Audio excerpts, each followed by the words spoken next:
Ladies and gentlemen, welcome to the 74th edition of TWitWoW's monthly Q&As. It is August of 2022, and we have 21 questions again. I believe we had the same amount last month, and we will be answering all 21 of those questions right here today. John, how you feeling, man? I'm feeling great, man. I'm just ready to dive into these questions. So let's get started. All right. Well, our first set of questions are from Super Blue. That's become kind of tradition since Hypothesis kind of disappeared. And his first question is, how do you feel about my G132 record, his predictions record?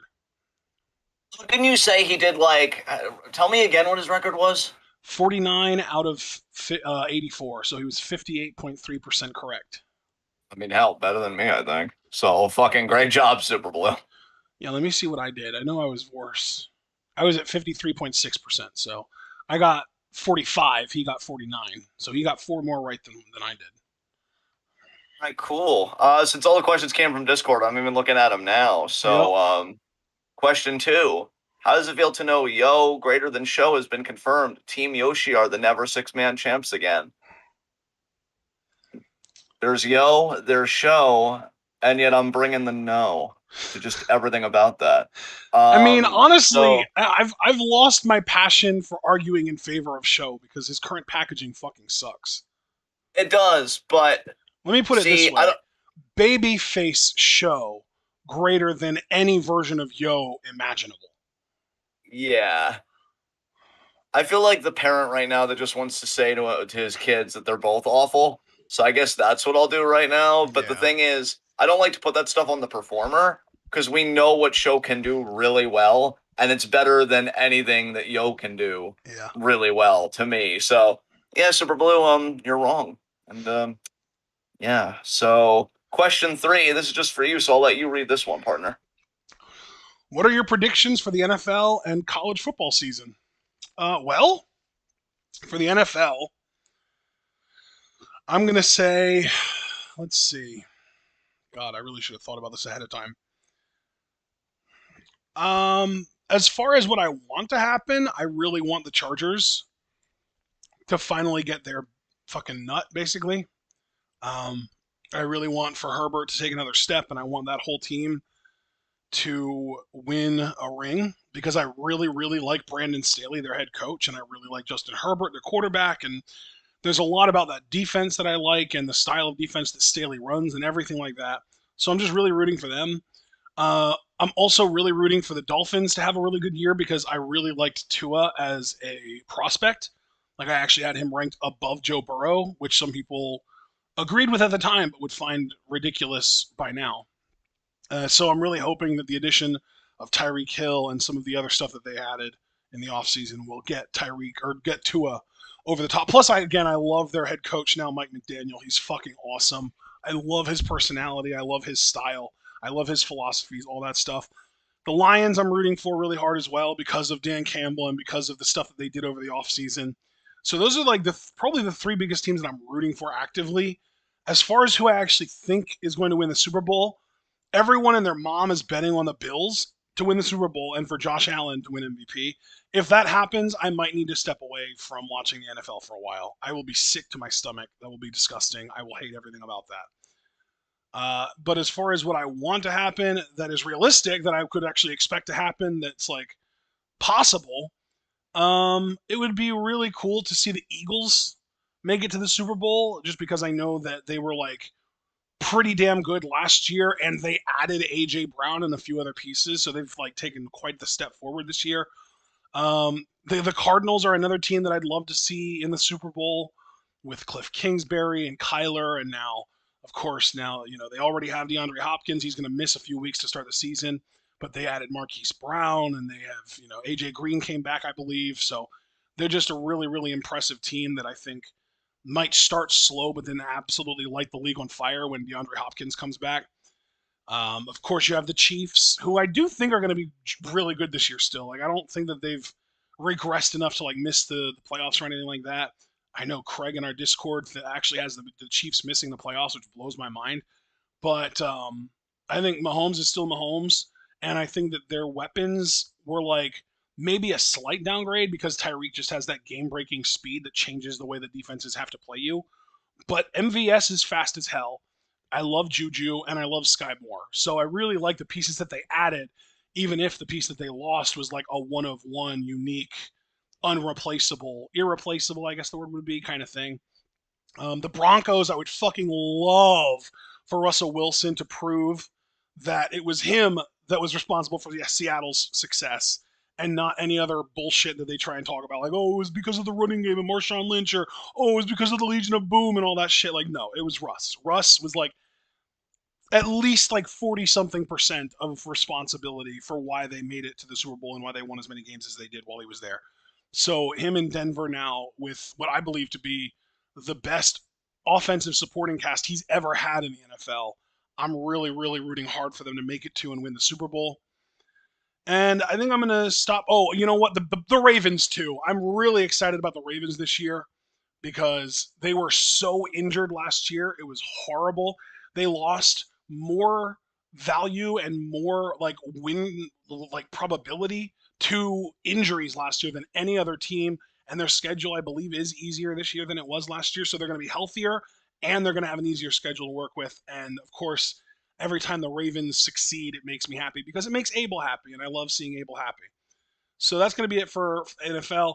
As far as college goes, honestly, I barely pay attention to college in the off season. I really just kind of watch while it's happening, and then I scout the prospects after the season ends. But this year, I'm very excited about the University of Texas. I really, really like Quinn Ewers. I really, really like Xavier Worthy. I'm really excited to see what they do and if they have the kind of instant chemistry that they showed in the spring games and stuff. So, very much excited for Texas. Of course, you know, Bryce Young's my boy. I'm really hoping that he goes first overall next year, probably to the Seahawks. So they're kind of pulling a Colts, where like the Colts had Peyton Manning. They lost him for 1 year, had the worst record in the league, had the first overall pick, and got Andrew Luck, who was basically a clone of Peyton Manning. Now, the Seahawks had Russell Wilson. They are going to go 1 year without him. They're probably going to finish with a really bad record, if not the worst in the league. And if they do finish with the worst record in the league, they could get Bryce Young, who's like another Russell Wilson. It's crazy the way that worked out. Um, but yeah, college football to me is less about like, oh, who's going to win, who's going to be in the playoffs, who's going to win the national championship. And it's more about like, who are the good players. That's what I care about a lot more. And like, on an individual player basis, the teams that I'm going to be most excited for this year are Texas, South Carolina because of Rattler going there, and USC because of course, you got fucking um, God, I'm blanking on the Oklahoma coach's name. Uh, Lincoln Riley. There it is. I just love his scheme, and they got Jordan Addison, which is also really exciting because Addison in a Lincoln Riley scheme is going to be scary as fuck. So that's about all I can offer you as far as college football goes. Let's move on to the next question, which is for both of us, how do you feel about the military struggling to find new troops? In the words of the Hulk, I see it as an absolute win. Yeah.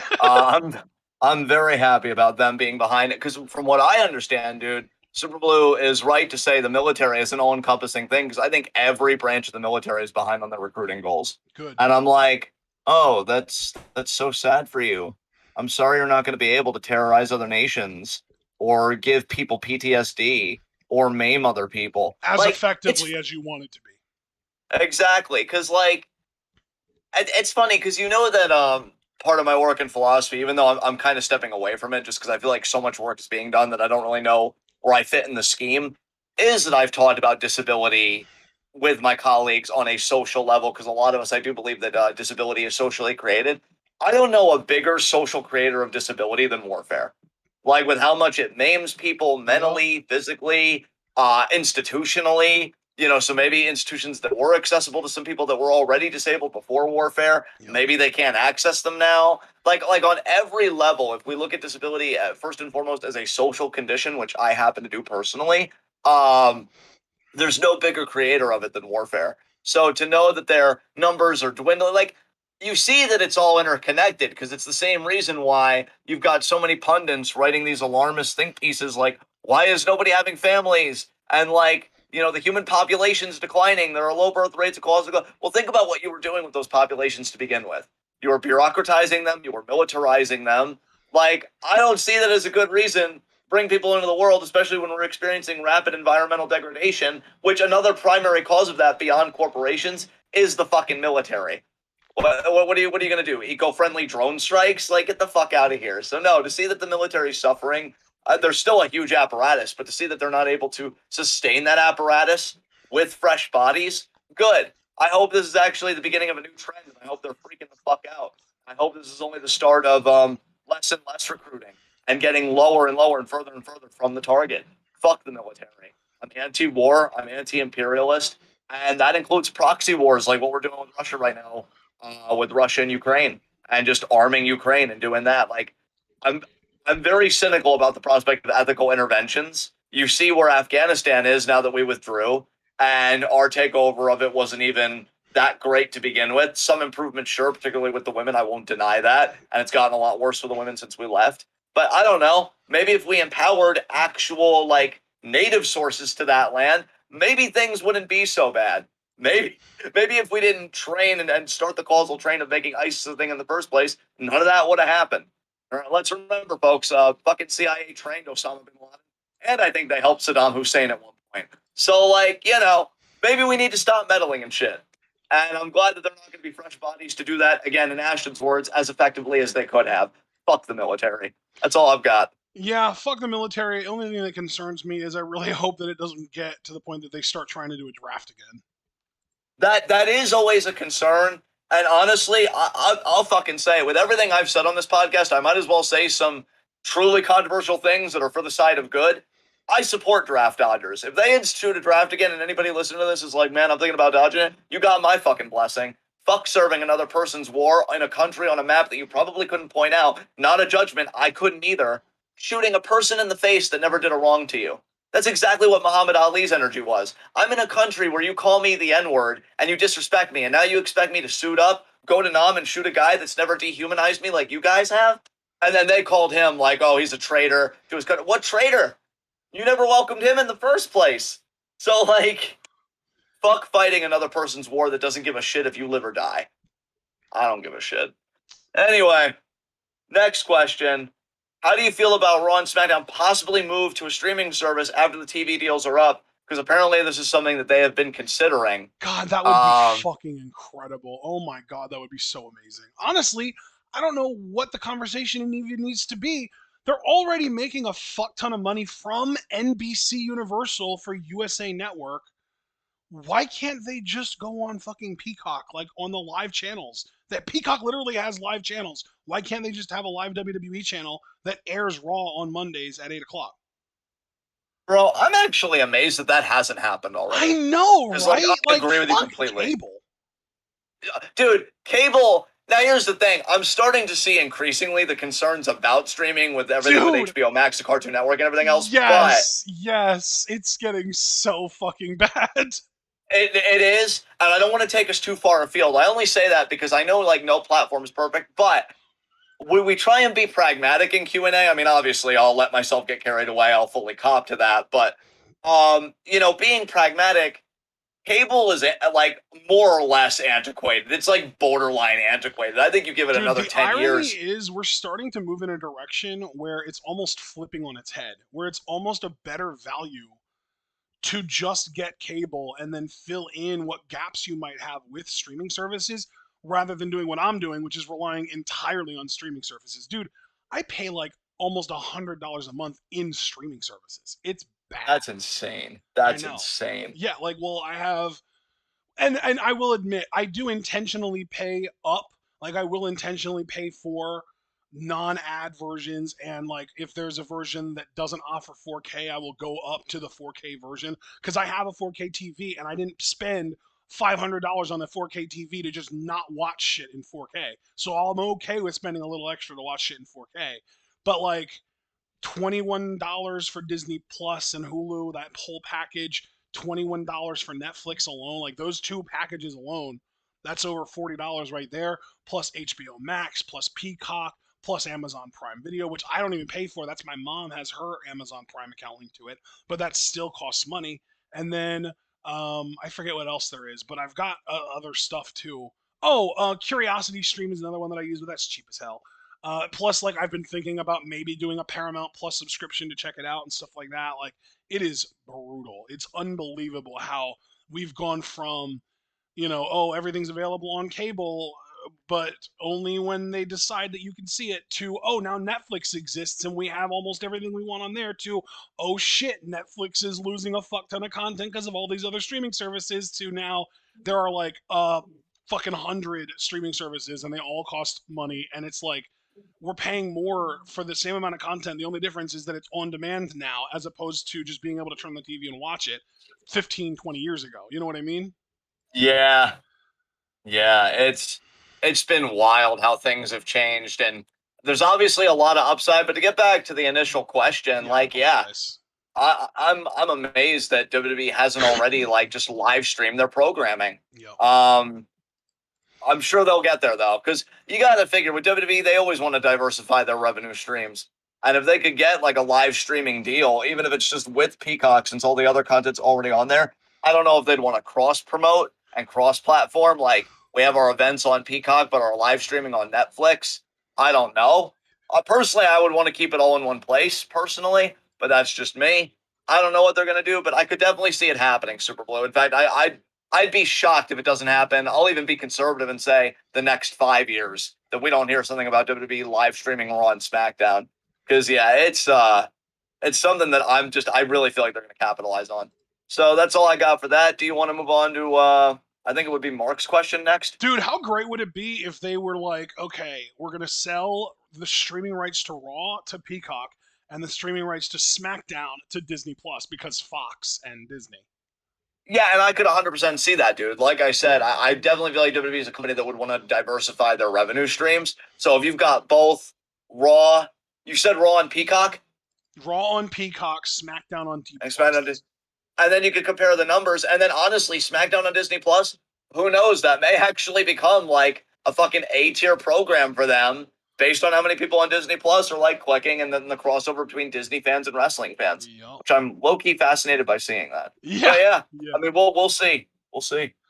All right. Our next question, I believe, was from Mark. Yep, and he said, who should be Edge's final wrestling opponent? And you know what? We'll just call this two separate questions because then he also said who should be his final opponent next August, not limited to talent currently on the roster. So let's just tackle that after we do the final WrestleMania opponent thing. In an ideal world, I'd love for it to be Christian because I think Edge has even said he wanted to work a Mania with Christian. Yeah. But Christian's obviously with AEW, and I don't think they're ready to open that forbidden door. So I feel like any final opponent on a big stage should always make a new talent. And I'm trying to think who from NXT 2.0 I would like honestly, if I'm thinking about somebody that's already a veteran but may want to be striving for a main event WWE run, or WWE may want to get a main run, maybe Santos Escobar. I think him and Edge could do some great stuff. I feel like their styles would complement each other. If you're thinking like a young guy, maybe a Cameron Grimes, depending on his character and the kind of story that they do, that could be interesting. I could also see them having a great match. And then there are always the obvious picks, a Braun Breaker if you wanted to make a new guy, because he's clearly going to be WWE's big guy. And I was even thinking somebody as odd as like Carmelo Hayes. I just feel like his final WrestleMania should be a passing of the torch moment to somebody, and preferably a guy on the younger side or on the come up in WWE system. So those are some names that come to mind. But again, the ideal would be Christian, just so that they can have that moment together. But I think you always want somebody to get a rub. So just starting on part one of the question, what about you? Who would you want his final WrestleMania opponent to be? As far as final WrestleMania opponent, this is a stretch, but he did say it's not limited to people on the roster. I would love it if his final WrestleMania opponent was Bray Wyatt because we never really got that program, and I think it would make a lot of sense because Edge was doing the whole like Judgment Day thing, and he obviously has the roots with the Brood and stuff, so he's kind of like part of the original era of spooky shit in WWE, and Bray is like the most recent iteration of that. So I think that would be a really cool clash for a WrestleMania match. And then next August, I am assuming that by then Christian will be free and he should be Edge's final opponent at SummerSlam next year for sure. Yeah, definitely hard agree on that. Hard agree on that for final opponent. Really, I just want Edge and Christian to mix it up, regardless of which side of the I mean, question it would be. to be fair, it would be really cool if Triple H and Tony Khan were able to come to some kind of an agreement where, like, yeah, you can use Christian for this one, or where Tony was to Triple H, like, yeah, you can use Christian for this one thing as long as we get to use, I don't know, someone, maybe a fucking woman that's really good. Well, he wouldn't do that. Tony doesn't value women, but you get the idea. Like a talent exchange, Yeah, like what they did with TNA that one time. yeah, exactly, exactly. I mean, hell, Mickey James was in the Royal Rumble this year as the Impact Women's Champion. You never know. Yeah, absolutely, man, for sure. So we'll see. Next set of questions, though, are from Kirby. His first question kind of. Wait, actually. Wait, didn't Abel? I thought Abel asked. Oh, he did. They're there. Yeah, so Kirby's first question kind of blew my mind. He said, "What's your stance on euthanasia?" Here's the funny thing, Kirby. It's kind of a complicated issue for me.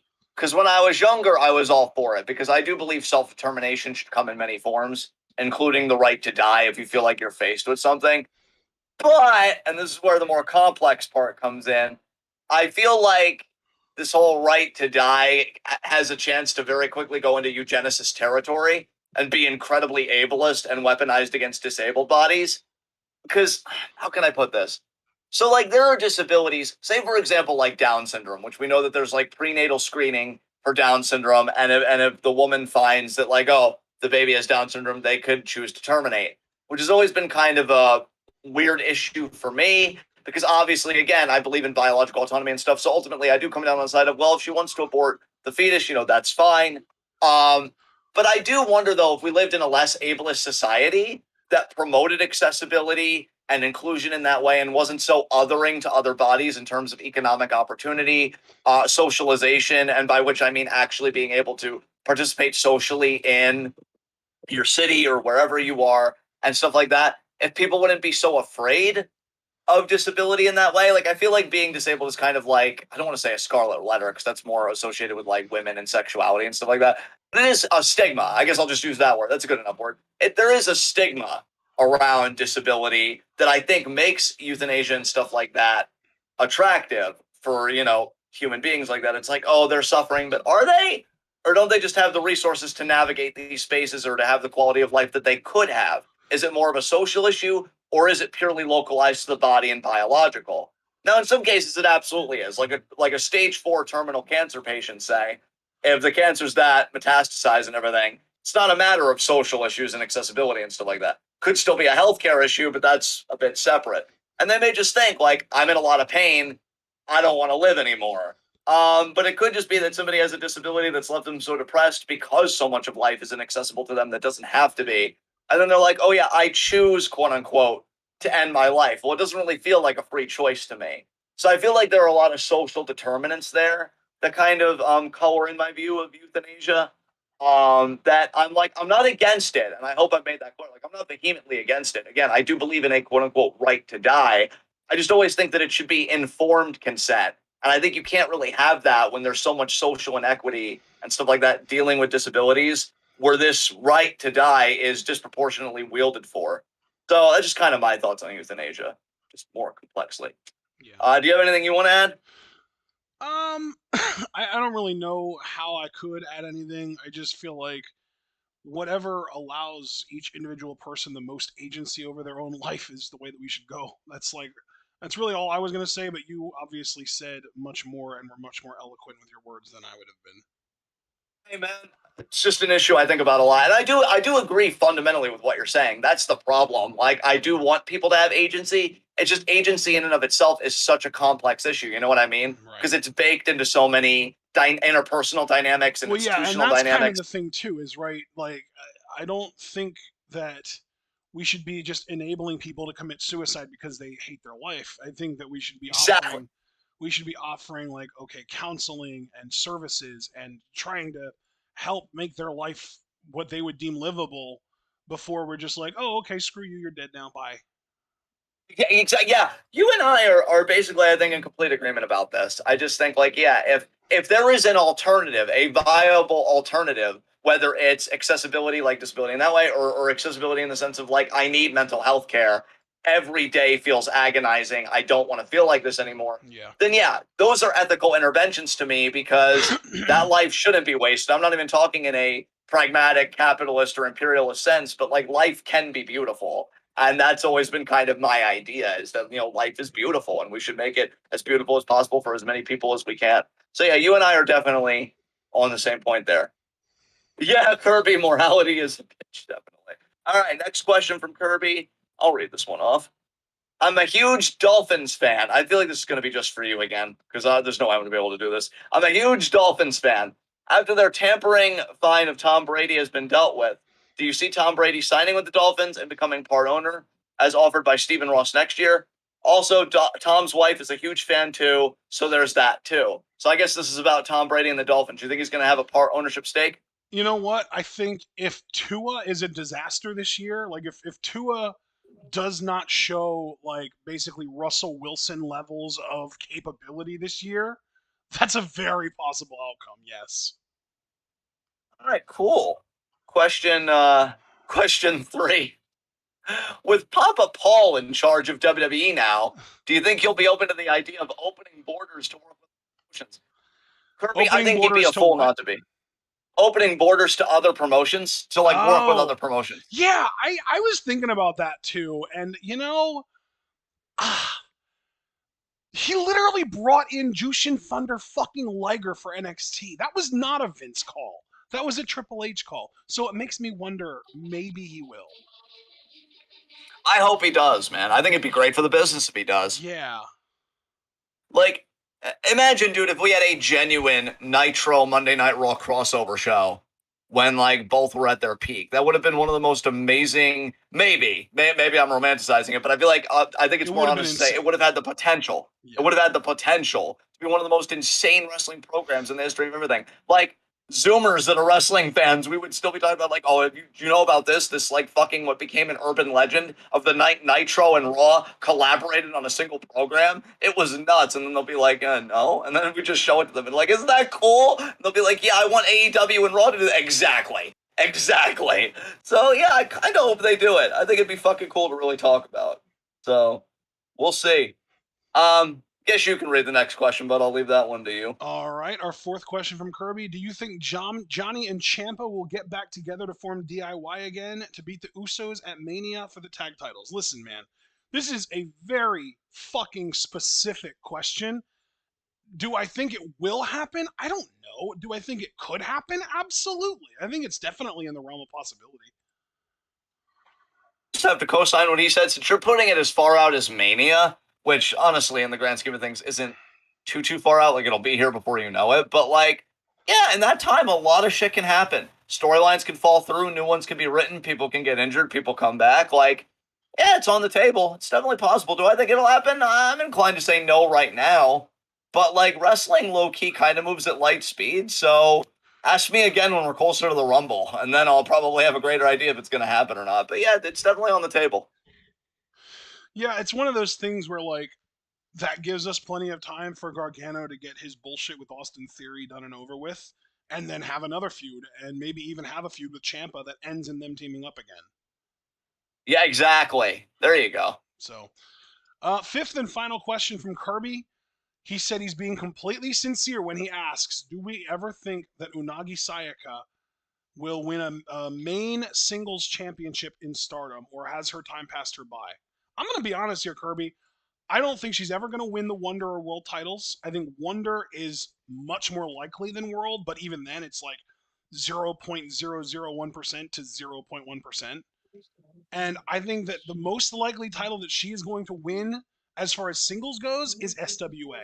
And I do think it's possible, but I still think it's a stretch. Like, that's like maybe 5% likely. Yeah. I'm gonna be a bit more open to the possibility of a Wonder title reign. I'd put that. I'll even give it 10%. You World, think that absolutely not. for every 10 universes that exist in one of them, Unagi wins the Wonder title before she retires? I think so. I could buy it. I give it, I could when buy I it. said 1.1%, that translates to 1 in 1,000. I think that's, pretty much conveying my feelings appropriately. Yeah. World, absolutely not. I don't see it personally. But Wonder, I'll be a bit more open on. And since you emphasize single championship, honestly, since you said main single championship, and by main, I know you mean Wonder and World, her best likelihood to me would be the SWA title, but I don't know if they'd ever even do that for her. So yeah, we'll see. But I'm pretty pessimistic about the prospect, but I am remained open to it. I'm remaining open to it. I'll say So this. I'll say this. If Unagi keeps working other promotions while signed to Stardom, like we know that she worked the Gambare Pro Show, she's got a Diana appearance coming up. If she keeps doing that, she might win a world title in another company, but I don't think she'll ever win one in Stardom. yeah, that seems agreeable. So, all right. So then we get up to Abel's questions. First up, I love this question because I've been thinking about this a lot lately. What are your fave 5 video games currently and all time? He said they can overlap. Since you said you've been thinking about it so much, you go first, man. So, okay, currently, I will say modded Minecraft is up there. I don't want to give an exact like in order top 5 because I genuinely don't know how I would order them. So I'm gonna just say like what my 5 favorite games are at the moment. So obviously, the first one that came to my mind was modded Minecraft. I fucking love playing modded Minecraft. The problem that I have with it is that I never get enough time to do it. I will wake up at 3, and then I will either have something to do at 4 or 5, or I will have to go leave the house and only get back by like 6 or 7, or sometimes even closer to 8, and then we have shit to do at 8 most of the time. So I feel like the only time that I ever really get a chance, like time wise, to play modded Minecraft, because for me, playing modded Minecraft is like a ritual. Like I have to like have snacks and drinks on standby, and I have to have like a good 4+ hours carved out so that I can really sink my teeth into it because I fucking love it, and it's so in depth, and it's so like um not needy, but like intensive. That's the word. It's so intensive. It's so like I get sucked into it kind of thing. So I like 4+ hours to be able to play that, which is rare. I maybe do that like twice a month if I'm lucky. But then another one, I'm just gonna throw out Robo, or actually not currently. Currently, I would say Golden Sun is a big one, and I'm actually doing a lot of like I'm taking a lot of inspiration from Golden Sun to do the D&D role play, the campaign that we're doing. A lot of that is inspired by Golden Sun. Like different parts of the world map and different elements of the fighting system and the stats and stuff like that. A lot of that is inspired from Golden Sun, and I've been playing it lately as well. Um, I mean, God, John, is it fair to even call Rocket League or Brawlhalla a favorite game of ours?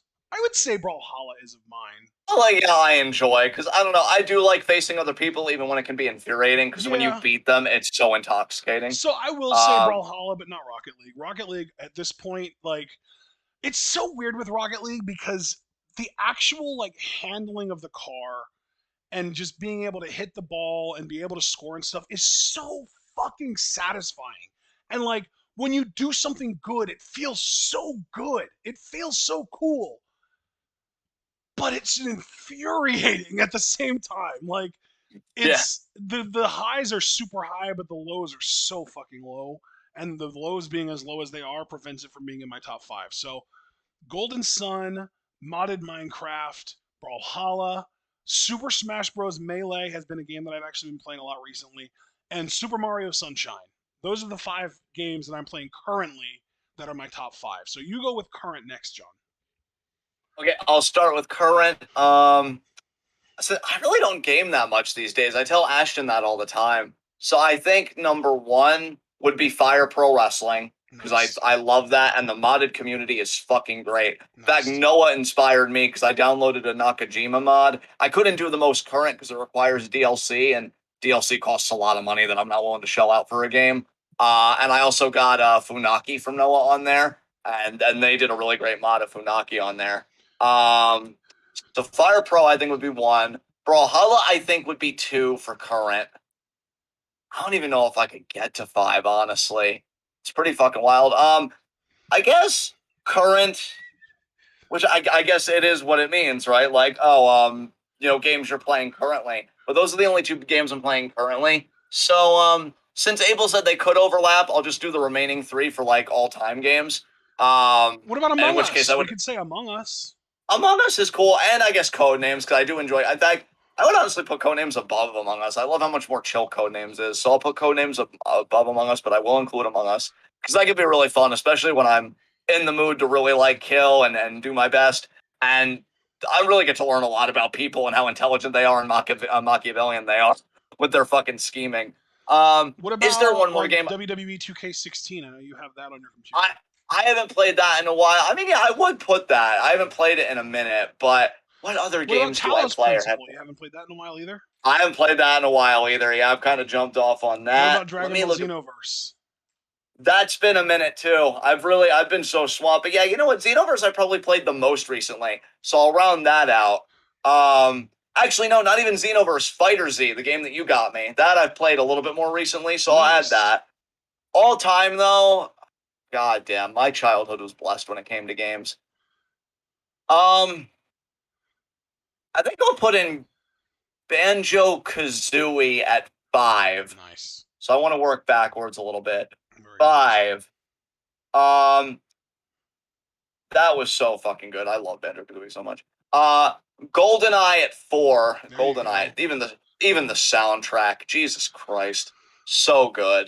Dude, they did Um, not have to go that hard on the fucking soundtrack of that game. dude, they really didn't, and they did, and I love them for it. So then 3. I think just because 3 to 1 is just like childhood sentimental. Well, I mean they all are, but like especially so. So 3 I think would be GTA Vice City because that was the first GTA game I really tackled on my own. Because 3 Christy played the most of, but I helped occasionally, and I love that for us. So 3 would be Vice City. 2 I think maybe even Sly Cooper. Sly Cooper was so much fun. I miss a Dude, I really didn't good even know 3D you platform. played Sly Cooper. That's sick. Yeah, we need a renaissance of fucking good 3D platformers. I Platformers. know ukulele and stuff, but like, eh. It's still Um, like even ukulele. It's weird that like it almost feels too polished. yeah, yeah. There's Like just a feel to let, my yeah, favorite appearances of like current games are like the really beautiful, vibrant pixel art games. Like Tunic is the perfect example. You've seen the graphics for Tunic. That is the kind of graphics that I want in my like non like big 3D world type games. You know what I mean? yeah, yeah. Yeah. Um, and Yeah, really, this is dude. kind of like, Alex yeah, Foster even just said in chat, "Oh wait, Ratchet and Clank. Damn it, there's too many games I love. Ratchet and Clank's another one I wanted to check out. It's like Sly Cooper, Ratchet and Clank, even like fucking Gex and Conker's Bad Fur Day. Like there are so many good old platformers. Even Spyro the Dragon I want to revisit because that's along those lines too. And like I loved that first game as a kid. And I even started playing the second one, but it was a blockbuster rental because I was fucking poor, and I only got to play it for a few days, and I had to return it. yeah, dude. A fucking quality 3D platformer. There is nothing like it. I could get lost for hours. Like I know I used to play Donkey Kong 64 for Yes. hours one time just to beat this one boss. Like childhood fucking rules, fam. Don't grow Donkey up. Kong Adulting 64 is a sucks. 2D platformer, Is it? I thought it was though. Well, it's a 3D. side scroller. No. No, you're thinking Donkey Kong Country, I think, bro. I'm saying Donkey Kong 64 for the Oh, N64. Do you not interesting. remember their N64 game? I didn't even know that Donkey Kong had a 3D platformer on the N64, to be honest with you. Yeah, it's dude. It is the ultimate collectathon. So fucking much Oh, shit. wow. I'm seeing it now. Was that made by Rare? It looks like Rare graphics. Yeah. Yeah, it was Oh rare. my god, of course it fucking was. God damn it. Yeah. And the Dude, DK so many rap at good the fucking games. beginning. You're damn right, Rotten Butter. You're damn right. DK But Donkey Kong. You think I don't remember yeah, that shit? Hell yeah. but yeah, as for my number one pick, and I'm not gonna cheat, but I will elaborate on this number one a little bit. By far, and I say this all the time, Max Payne for the PS2. I have the dearest fucking memories of that game because when I was a kid, it's so fun. I really do feel like I became more evil over time. Oh Because when my I was a god. kid, I was when I was a kid, I was all about like the Bond movies and like the noir detective stuff. You know, the good guy, but the good guy that was a bit like broken and had an edge to him. Then I got into mob movies. Then I got into cannibalism, and it's just been a downward spiral for me. I've gotten more evil over time. I'm cool with it though. I like me, so that's what matters. But Yeah. yeah, fucking the first Max Payne, and then the reason why I said it's kind of a cheat because I love the sequel too. I love the whole fucking story. I like three too, but I honestly you can't beat the first two, and especially the first one. It was so different from anything I ever played. To this day, I go back just to watch the full graphic novel story in the game because they would do like intersplice actual gameplay with comic strips detailing the narrative, and some people have put together just the whole comic in a single video. There are days I'll go back and I'll just watch that alone, and the fucking music and the voice work and just it's art. It's fucking art, and I love it. It'll always be, I think, my all time favorite game. That just like I don't just play mindlessly like a wrestling game or whatever, but I play when I'm really in the mood to have an experience or really get lost in something. It's a great shooter too. I don't want to make it seem like it's more than what it is because it is a shoot 'em up type game.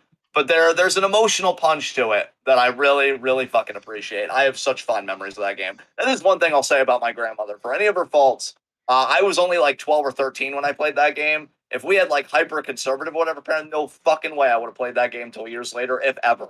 So really grateful for how open minded she was about that kind of stuff. But yeah, that's my top five. And was that Kirby's fit? Or no, that was Abel's first question. Oh wow, so we still have four questions from Abel. You ready to move on Yes. from this? I never gave my top five all time. Oh yeah, you never gave your top five all time. So you go and you give that, man. What's your top So, five all time? yeah. So all time, Golden Sun is definitely on the list, and that includes Golden Sun: The Lost Age because it's like a two-in-one. Like literally, dude. I don't know if you knew this story, but Golden Sun was originally planned to be all one big game. It was supposed to be Golden Sun, like all of the content from Golden Sun and Golden Sun: The Lost Age were supposed to be in one cartridge, but the GBA didn't have enough resources and it didn't have enough memory bandwidth to fit it all in one cartridge. So they split it up into two games. That's how fucking huge the story is, right? And granted, probably 20% of that data is just fucking dialogue. It's so Yeah. obnoxious. I hate how much dialogue there is in the game. That's literally the only bad part of the game, in my opinion, is that there's just way too much fucking dialogue. But so the Golden Sun franchise, we'll say, goes in the top five for sure. As far as the rest of the list, though, Robopon 2, I think has to be on there for me personally because that is a game that I come back to what feels like once or twice a year and just get completely obsessed with it and just dive in and focus way too hard on trying to figure out different like efficient ways to beat the game. I actually am very proud of myself because I have contributed heavily to keeping the community alive. I am actually like the creator of the Robopon subreddit, and that spawned a Discord server that is now like not necessarily super active, but like has a few people in it that are consistently like posting shit. Like we have a couple people in there now that are posting like they're finding old like 90s Robopon toys and it's fucking cool as hell to see. And like I sparked a fucking speedrunning community out of it. Like there are now multiple people trying to speedrun the game. It's unbelievable. I love how basically we've started to like make a little mini revival of this game. Um So awesome. So then, Robopon 2 would be number two, and I do specify number two and not the whole franchise because the first Robopon game I'm not that into. I think it's kind of lame, kind of meh, not that great. A little too much like a try hard Pokemon clone kind of thing. But the sequels, man, there's Robopon 2, there's a Ring version and there's a Cross version, and I personally like Cross version better, but they're both great. Um, then I would say, God, what other? Let me actually pull up my emulation folder because pretty much all five of these games are going to be old.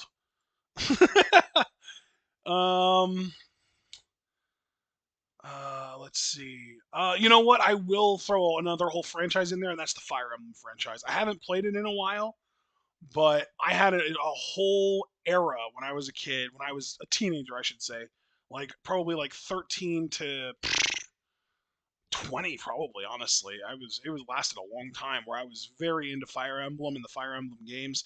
I played all of them from the first one that came out in the US, which was actually Fire Emblem 7, the Blazing Sword. The Sacred Stones was the eighth one, and that was the second one that came out in the US for the GBA. Then there was Path of Radiance, came out on the GameCube, and then Radiant Dawn came out on the Wii, and I played all 4 of those.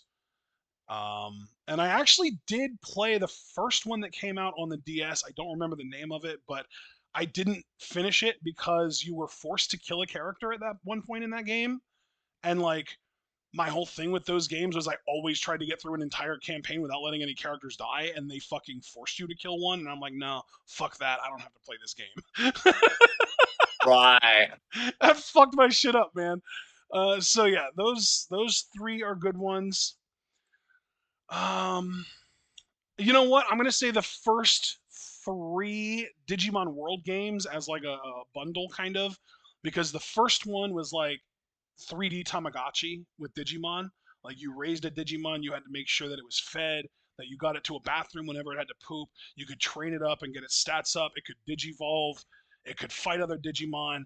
And the whole goal of the game was to build back the city. So you were like going around recruiting powerful Digimon to come back to the city to serve some kind of purpose. Like there was a little bug thing that sold goods to you. There was a big, huge, like, you remember Birdramon from Digimon, right? The big flaming bird. Yeah, You yeah. could fucking use her for transport. She would fly you around to places once you recruited her.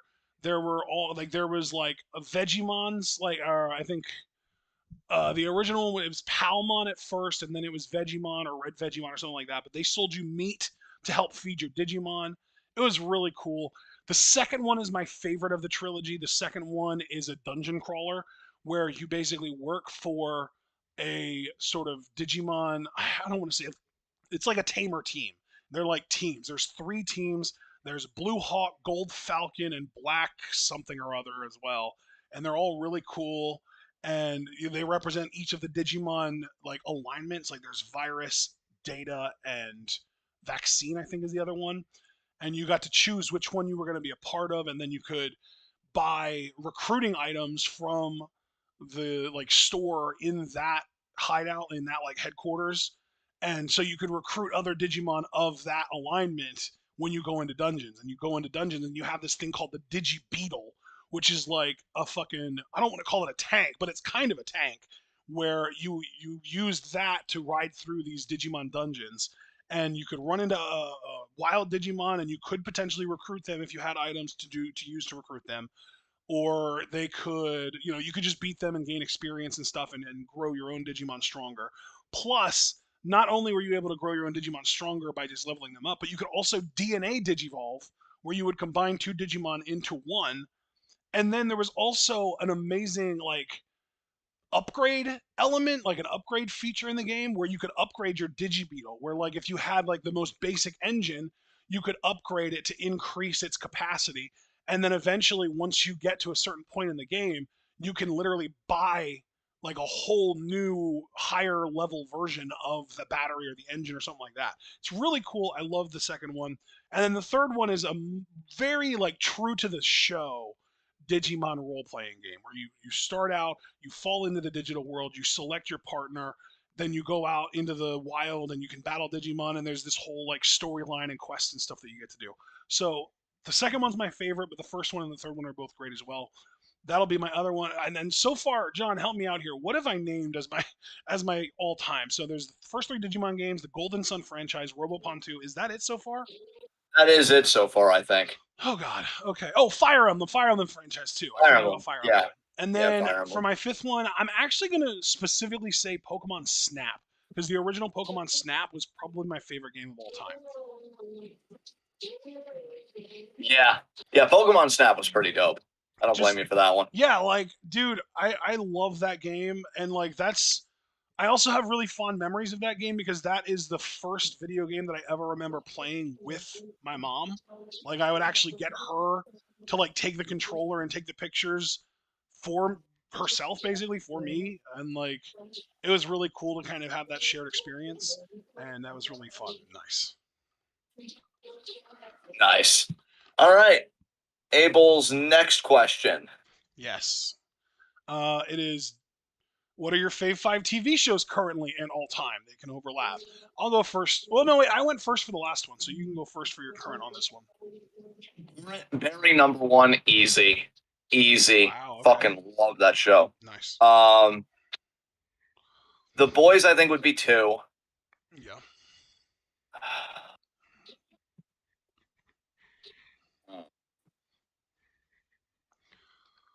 3.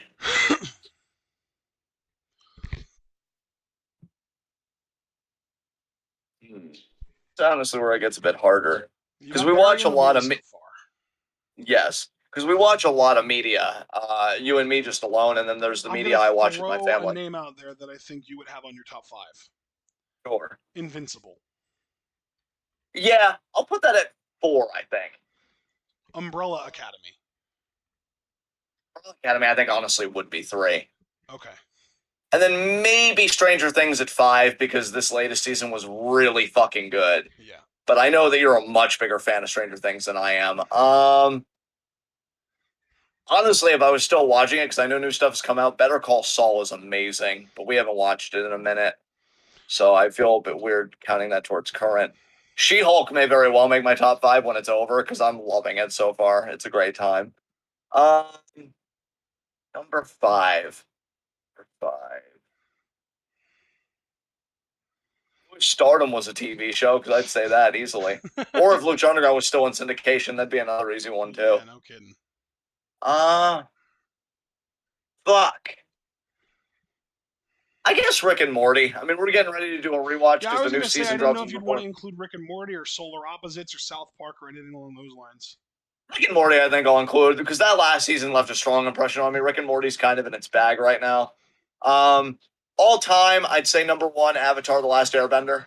Just have such fucking Ooh, fun memories of that. nice. Um, although the one show it constantly competes with is BoJack, and honestly, no. You know what? I think I'd do BoJack at 1, Avatar at 2. Wow. Because I've actually gone back and I've watched certain episodes of BoJack. I can't really say that I do that with Avatar on my off time. Like if I do something on my off time that isn't philosophy or like family stuff or whatever, that's a pretty big fucking deal. Yeah. So yeah, I'll say BoJack at 1, Avatar 2. BoJack's a fucking masterpiece. Um, oh, you know what? Oh, it's it's gonna be current again, but I'll include this in all time. So BoJack 1, Avatar 2, Californication at 3. That was a really good show. That's a good song. Um, Red Hot Chili Peppers. You've heard 4. it before, right? Yeah, well, I've heard Danny California. No, but Um, Californication is also a Red Hot Chili Peppers song. I think you've played that song for me. Yeah, that sounds familiar. So BoJack 1, Avatar 2, Californication 3. The Happy Place? Beg pardon? The Happy Place? I don't remember that show. What? Or is that? Are you still talking about music? Because I'm focusing on the shows right now. Or like I feel like you're crossing my wires here. Are you talking about music or are you talking about shows? Am I saying the wrong name? I thought you fucking loved The Happy Place. You mean The Good The Place? Good That was Place. fucking See? me Yeah, up. that's what it Yeah, was. yeah, you were really fucking me up there, dude. Good Place. Actually, Good Place. I think I'd put at 3. Californication at 4, and then maybe even Primal at 5. I've been thinking a lot about Primal lately. I can't wait for us to like rewatch season 1 and then have season 2 fully up to binge that. So maybe Primal at 5 tentatively. But I've Interesting. watched a lot of shows in my time. I really want to be I sure wonder about if you'll this. want to change your mind when you hear what my number one is. Honestly, for right now, as my placeholder, I think I'll put Golden Girls at 5. I have a lot of fond Nice. memories of that show. Fucking awesome. So Nice. I'll do that. All Very right, cool. over to you, bud. So just because it's on my mind, I'm going to go with all time first. Number one, Mr. Robot. That is really good, but you know what? I don't think I'd go there. It's really, really good, though. But it's not one. Like, it's funny that you even mentioned that because I was talking about it with Chris today. But yeah, I think my 5 feels more true to me. But I honestly, I don't blame you. I don't blame you at all. It doesn't surprise me that that's your number 1. Number two, Lucha Underground. Makes sense. Number three, The Magicians. Also a great pick. Number four, can I combine ATLA and Legend of Korra into one pick? Because if I can, I'm going to put that at number four. I would permit that. I would permit that. Then yeah, that's my number four. And then number five, Agents of S.H.I.E.L.D. Actually, you know what? A revision on number 5, and this I can't combine, so I can't do what you did because it's not the same universe. So I got to decide which one I liked more.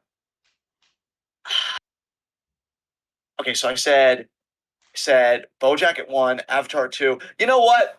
Screw Californication because it was a really good show, a really good show. But I'll put Lovecraft Country at 3. Ooh, nice. Then I think I'll keep Primal at 4, but then Watchmen at 5.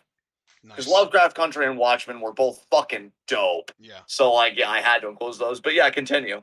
So those are my 5.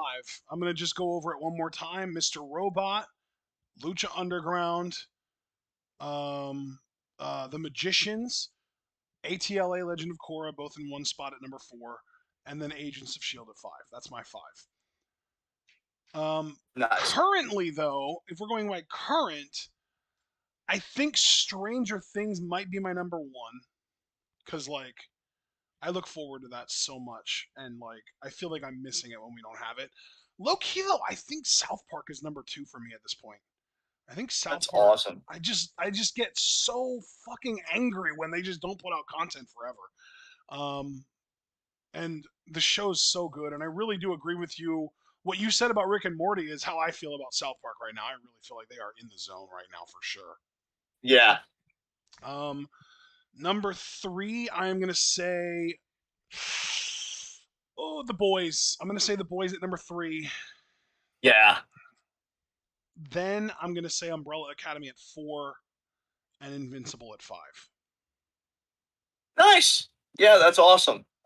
Any like glaring omissions for me that you would expect me to have in my Fave 5? Don't think so. Because Okay, wait, in your all time, just remind me, you had Agents of Shield. at 5, yeah, Okay, yeah, then you're good. Then you're good. That all makes sense. yeah, because I love that show with all my heart. Um, Yeah. so I think we're ready to move on to our next question from Abel. Am I right? Yes. Does Joe Biden's presidency get a thumbs up, thumbs down, or thumbs middle so far? If I'm suppressing every leftist urge I have and really looking at this question honestly and pragmatically, thumbs middle, I guess. Dude, I was Um, literally thinking about this while I was in the bathroom earlier today because I saw it on my phone while I was in there. And I was like, if we're grading him on a curve based on presidents, it's a thumbs up. He's like top 5 all time, probably. that's kind of horrifying to think about, though, when you think about it. Oh, it's Like, awful, but every other president has also been awful. yeah, Like, yeah. unironically, Biden and I would say Obama are both probably top 5 presidents of all time. Yeah, because, like, honestly, why it even gets thumbs middle for me, even without that context, or even without that curve, to use your phrasing. I mean, he did the withdrawal from Afghanistan, and, like, just the idea that he stopped some imperialism rather than, like, compounding it and exacerbating it, that alone is kind of a mind fuck. Um, his drug policy needs a lot of work because there are still a lot of nonviolent drug offenders behind bars. And honestly, the student loan forgiveness, which apparently includes a lot of sub clauses that people haven't been talking about, that's apparently really good.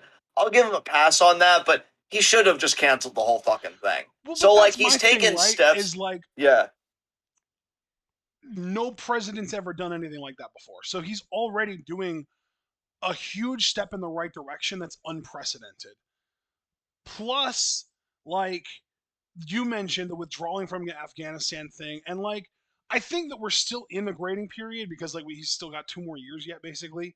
But like those two alone are enough to make him one of the best presidents ever, especially knowing that like he's not committing war crimes at a rate higher than you'd expect for a president of the US.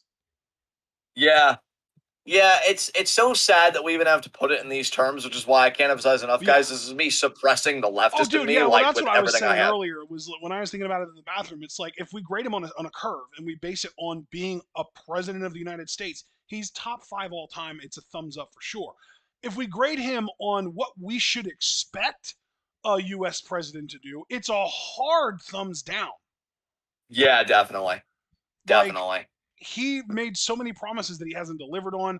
We still are like one of the worst countries to live in that is like a fully like what's the word, John, help me out here, country Uh, developed developed, thank country. you, yes. Like we have we're I mean I don't even know if we are the richest country on earth anymore. That might be China, it might be Russia. I don't fucking know how this shit works, but at the end of the day, we're one of the richest countries on earth, if not the, and we still have a huge huge, like probably close to 50%, if not more, population of people who aren't guaranteed health care, who aren't guaranteed a house over their head if they get fired, or if they stop working, or if they get injured on the job, who are basically living paycheck to paycheck, who, like, literally, it's still fucked. And Biden has done almost nothing to improve the way that things are. So, like, status quo being maintained for sure. But yeah, of course, the student loan forgiveness is a nice step in the right direction. Yeah, definitely. And that's the thing. It's it's actually very clearly visible incrementalism rather than just talking about the bare bones of incrementalism, and I will give them credit for that. Yeah. Um, Like so yeah, when you're grading a dude on a scale that includes Ronald Reagan and Donald Trump, it's hard not to give him a thumbs up. what's funny though is I said at the beginning thumbs middle, and when you take, like you said, your two different perspectives for grading and you put Yeah. them together, Yeah. it does come out to a thumbs middle because on Yeah. the one perspective he gets a thumbs up, on the other one he gets a thumbs down. So yeah, I think I'll stick with my thumbs middle, honestly. There you go. Just because, again, like I think you have to look at both sides. Like what you've done relative to your predecessors, great. But relative to your campaign promises and what a developed nation and what a nation with all this wealth, because even if we're not the wealthiest anymore, we're still obscenely wealthy. Come on, dude. Like, get it together, do more. I can't believe. And again, apparently a lot of the sub clauses with the forgiveness program and everything are going to maybe help people either get their loans forgiven or just even paid off in the future. Yeah, I And saw that's great. Galatea actually posted something about how much this is going to help her in, I think it was politics, in the politics channel. I have to say, and like, I don't Yeah. want to, because as I always tell you guys, never simp for any politician. I don't care Yeah. if they're like a Dem socialist like AOC or whoever. Like, stay critical It's always. really So I want to hard make not sure. to sim for AOC, though, I will say. Yeah, you try harder though. Like seriously, everybody try harder. Because like I don't want to fall into it with Nina Turner because I really do like Nina Turner, but I do think she makes a great point with student loans too. When you look at student loans with Black Americans Black women. versus white Dude, Americans, I saw Black that in women, yeah, line at Taco Bell the other day. yeah, I was in line at Taco Bell and I got a notification that Nina Turner said about how, like, the average white person has, I think it was like 12 grand, I think, in student debt. So this would almost completely erase their debt. Meanwhile, the average black woman has like 52 grand in student debt. So this is like a drop in the bucket. exactly. So like student loans, not only is it a structural racism problem to me, but I was even talking to my maternal grandmother today, and I'm like, more than banning books and everything that liberals are making like a big thing about on the conservative side, which they should, because banning books is serious shit, and we should all be like raising alarm bells. Let's not act like the very concept of student loan debt isn't part and parcel with an anti-intellectual society, because it 100% is. Like just the idea that capitalism has infringed upon education in terms of paywalls with academic work, student loans, the idea of tuition and stuff like that, when you really ideally you're paying back your education by putting your skills into society, whether it's healing, creating, engineering, whatever. It just all coalesces to make a very anti-intellectual society, and that's very disheartening to me as somebody that's obviously very passionate about that kind of stuff. So I mean, again, student loan stuff has been great that Biden's doing. It'll help a lot of people. But let's not forget who this stuff targets, what could be done as an alternative, and just the kind of society we want to live in. So that's just always my thing about that. But Yeah. I guess next question from Abel. Next question from Abel is, what are the things that you would like to see in WWE, AEW, and Stardom for them to be better? I'm going to try and keep this as succinct as possible, to be quite honest. Stardom, really, it's just a technical issue. I want their site to be updated and be like the New Japan World for Joshi Wrestling. I want big events up same day. Preferably, you wouldn't even have to do translations if you had a certified English commentary team, which I know Kevin Kelly has expressed that hope that he wants for Stardom. Because then, like, we know the commentary will give Hire the us, main points of what people Stardom! say. Hire us! Yeah, really, really, we'd be fucking great. So yeah, like revamp the website, get a PayPal option because I guarantee you'd get a lot more subscribers that way. Because I think it's turned off a lot of people Yep, that there is no PayPal option. no doubt. So that's all I have for Stardom, and mainly it's on the technical side. AEW care about women, again keeping it succinct, and WWE Um, Make sure to tell long-term stories. Don't just focus on bringing back people and getting the initial pop. Bring back long-term stories in the Levesque regime and really make these stars. I feel like I don't want 50-50 booking. I want long-term stories because it's not the number of wins you get over a person, it's when you get the wins. If you're telling a story about one wrestler that constantly beats another wrestler, but that wrestler that's always getting beat gets on a winning streak and then they beat that one wrestler when that wrestler is a world champion at a big four pay-per-view, that's a great fucking story over, oh, hey, I beat you these 3 times, but you finally beat me on this random episode of main event. So storytelling over instant pops, I guess. And again, I just wanted to put it in sound bites because we've given really lengthy answers for the past few questions. So again, Stardom, update your fucking streaming infrastructure. That's what I'll say. Update your streaming infrastructure. AEW, be less sexist. WWE, storytelling over cheap pops. So what about you? Yeah, you pretty much hit the nail on the head. Um, Stardom, I definitely think that the number one thing is to just invest more in overseas expansion. Like invest more in making your product accessible to American viewers and really Western viewers in general, I would say. Like you don't have to work to make your product accessible to Japanese people. It already is. Like literally like every other Joshi promotion is already accessible to Japanese people. It's in Japanese. It's your home country. But like where's the biggest wrestling audience in the world? It's in the fucking US. So work harder to make your shows more accessible to the West, hire more people or to get shows uploaded quicker and more accurately translated, and preferably bring back pre-match promos and start doing full match video or full show videos again. And like basically I'm like basically just going over one by one all of the great shit that Stardom has done and not kept. Like pre-match promos, they've done them, but they don't really around anymore until unless there are like rare exceptions. And then like full mat or full show videos, they were around for a long time. They haven't done them in a long time. And then like Yeah, yeah, like the accurate translations. Sonny does a great job with that, but there are obviously still mistakes. It'd be nice if there was just another set of eyes that could look over his translations and be like, oh, you misspelled this word and it looks kind of goofy, kind of thing, like Homeka. yeah, exactly. Yeah, yeah, yeah. Oh So my god. that kind of stuff. And like, yeah, I definitely agree with John. Make your website more accessible, and really, even if you don't listen to anything else that I've said, if there's one thing that you can do, live stream your goddamn shows on Stardom World. Yeah, I hard agree with you on that. I hard agree with you on that. Like, I'm That sorry. needs to happen. If TJP fucking W can do it, there is no reason that you can't do this, Stardom.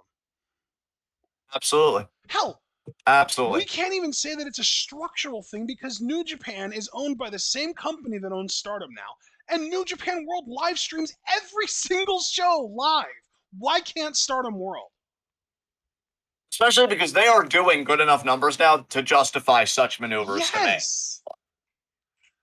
Like, I could understand if you weren't getting like a big uptick in subscriptions and you weren't generating the interest that you are in your product. And you'd be like, I don't know, guys, seems like kind of a sunken cost to improve the infrastructure and give you guys these capabilities. I feel like the numbers should be there from what I'm hearing about Stardom's But success. no, The Stardom numbers would should rather absolutely be there. charge you $40 for each pay per view and then run 4 pay-per-views over the course of 8 days. Exactly. When, like, I know the yen's down a little bit right now, so right now a Stardom subscription comes out to a little over $6. But even so, like with how many pay-per-views you run that often, you're still making good money even on the Bro, subscription model. I I'm feel being like 100% straight with you right now when I say if they wanted to continue charging 999 yen for people who are actually in Japan and actually paying in yen, but charge $9.99 of whatever other currency someone would try and pay for it with, I would pay that. I would pay the extra $2 or $3. I don't give a shit. If that made up the difference to allow you to live stream your shows on your website, 100% worth it to me. Dude, I completely agree with you. 1,000%. 1,000%. I hope one day they do it, man, because they really need to update some shit. But hopefully they get there. Shit, if they had to increase the price of Stardom World by even like 50%, I'd pay $15 a month if they live stream their shows every month. And I mean every show, not just pay-per-views. I mean every show. Yeah, Like New definitely. Japan World does. Definitely. Exactly. Exactly. I would 100% pay that $15 a month for sure. Okay, let's get into. Oh, actually, I never even gave advice to anyone other than Stardom. You can tell who the favorite child is. So,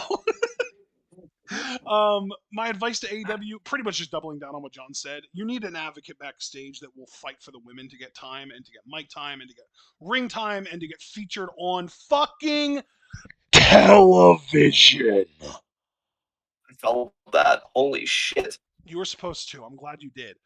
I'm so fucking sick of these talented ass Joshis coming all the way over to America and getting a shot to work for AEW only for it to be on a fucking YouTube show. That is such bullshit to me. I am so fucking sick of Tony Khan featuring these generic ass vanilla midget dudes rather than featuring talented women on his television show. It pisses me off more than anything in AEW, other than maybe Moxley feeling the need to bleed in any match that goes over 5 minutes. Yeah. Definitely don't blame you there, bud. So that is my number one thing for AEW. I will also say, I mean, look, we are already here. Let's just take it a step further. AEW has a generic white dude problem. They need to also start featuring their people of color more. Their black dudes and their black women. Yes. Absolutely. Like we're literally getting Absolutely. Athena versus Jade Cargill at All Out, and I guarantee you, probably 80% of the fan base doesn't even know about that. Right. Yeah, it's really sad because Like, I feel like it should be a solid match for sure. yeah, like if you only watch the television shows and you don't watch the YouTube shows, there has been precisely one segment hyping up Cargill versus Athena. And that match should fucking slap. And Athena might even win the goddamn title in that match. Yeah, she might. I think there's a really good chance of that happening. Yeah, It just, yeah, really is a shame, man. Because even with Jade Cargill, like she's packaged so excellently and she's got the streak. Like you'd think, even just for the win streak, they'd be promoting the shit out of this because yeah. Athena, with her credentials, is a real threat and not a fucking peep about it. So, like, what There the well fuck? that's the thing too, right? Like I posted a tweet about this, about how Tony Khan, I'll just read my tweet word for word. Tony Khan happily features the Ass Boys, the Varsity Blondes, Tony Nese, old ass Matt Hardy, and jobber matches with people like Kylan King, Zach Clayton, Aaron Solo, and Cole Carter on TV. But Maki Ito, Emi Sakura, and Hikaru Shida are hidden away on Dark Elevation on YouTube. And I had one person quote tweet me and say he books by metrics. And my response was he needs to learn to stop treating descriptive metrics like they're predictive metrics. It's a similar trap to the one Vince fell into for the longest time. We've always talked about this. Vince will say, "Oh, she moves a lot of merch." Yeah, that's because you fucking push her. If you push this other person, you never know. They might just sell even more merch at a higher rate. You need to give people opportunities to know if they're draws or not. If someone gets pushed really hard and they fail to draw, you don't just give up on them forever. You work them back down. If you want to bury them, that's fine. But then you change their character and presentation and give them another shot. You don't just say, oh, people didn't like this person, so they're never going to be a main eventer again. Like, that's such bullshit to me. Yeah, I definitely agree with you. And Definitely agree with especially you. like we know that Joshi draw fucking ratings. Literally, like Riho is one of the all-time highest ratings draws in AEW history, especially when you remove the guys that were draws in WWE beforehand. She might unironically be the number one homemade AEW ratings draw, and they don't use her at all anymore, ever. Yeah, Riho got done dirty by AEW. Like, Dude, to this really, day, she's the greatest AEW women's champion of all time. and she was the first one, and no one has touched her reign since. And I'm not even just saying that from a subjective me fandom standpoint. From a rating standpoint, no women's champion has ever drawn higher ratings than she did when she was champ. Yeah, and like I just need to jump on something you said earlier because I always feel the most for foreign wrestlers that are like transplants to America because you give up so much. And like the idea that you give all that up, I understand if you give it up, both parties try and it doesn't work out. It sucks, but at least you really gave it your all to find out on both sides. But the idea that you come over there, you're ready to work, and all AEW does, metaphorically speaking, is shrug their shoulders. That's such a kick in the fucking stomach. Dude, if I was one of these Joshis and AEW gave me a call and they were like, hey, we want you to work a dark elevation taping, I'd be like, no thanks. I have better things to do with my time. and that I would say that, and then I'd hang up so they couldn't even continue the conversation. Yeah. Like, I know what I'm fucking worth. You're asking me legitimately to give up the job security that I do have here, my family, my friends, my social network, essentially, Yep. my culture, because it's always going to be a culture shock going somewhere else. Yep. Not to mention, I mean, let's be honest, Joe, America's racist as hell. So you're Yes. asking me to potentially subject myself to racism Yeah, you're because I'm literally the other. asking me to go from my comfort zone where I live with people who look like me and don't judge me for the way I look to a place that will exclusively judge me for the way I look and will most likely have a negative response to that. I want to add too, because I mean, we're right in what we're saying, but especially in this particular moment where there's so much like xenophobia because of COVID. Like, so you're asking me when Asian prejudice seems to be at an all time high to go and work for you on a fucking dark show that's like on fucking YouTube Yeah. and only a handful of people are going to watch it. Go fuck yourself, dude. If you don't understand the money that Joshi is making right now, that women's wrestling in general is making right now, and the eyes that people that we're drawing to us because we're not doing mud matches and broad panties matches and all that shit. You must hate money, I guess. Worst capitalist I've ever fucking seen. Sorry, I won't make you any fucking money at the risk of my own discomfort. Like it's such a bad trade off. Yeah. It's such a bad fucking trade off. Like I don't know Yeah. why anybody would want to do it. It's ridiculous. And then for Ugh. WWE, I would say maybe do a little bit more research on the people that you hire and the people that you push before you hire or push them. And maybe favor the squeaky clean ones over the ones that are accused or alleged rapists or predators or et cetera, et cetera. Yeah, like platforming matters, so be more conscious about it. Yeah, and then I would also say for WWE, like, how do I put this?